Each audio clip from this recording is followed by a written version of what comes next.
So in this Inkscape tutorial, I will be showing you guys how to perfectly wrap text around a circle here on Inkscape. So once Inkscape's opened up, go to the left-hand side and add a circle to your design here. So I'll go ahead and add this circle.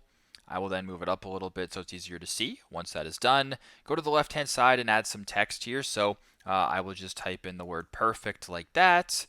I will then make perfect a little bit smaller here. So we're going to go ahead here and make it a little bit smaller so it's easier for you guys to see. And I will also change the color of this to like a blue, just like that. So if you wanted to wrap the text around here, I want you to double tap the text right here to open up this option.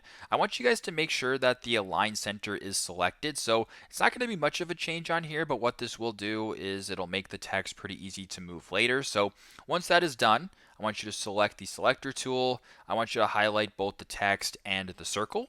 I then want you guys to go to the top to where it says text and then put on path like that.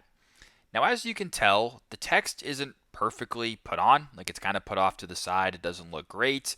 You can go ahead, make it larger, smaller, do what you got to do. But it's not going to really change much. If you want to change this, go to the top right to where it says rotate. Go ahead and do that. And then once you're here, you can then go ahead and do what you got to do. Right, you can straighten it out so the text is actually perfectly aligned like this. It actually makes it a lot easier when it comes to adding text around a circle. So there you go, pretty simple, pretty straightforward. That is how to perfectly wrap text around a circle here on Inkscape. Thanks again for watching and hope this helps.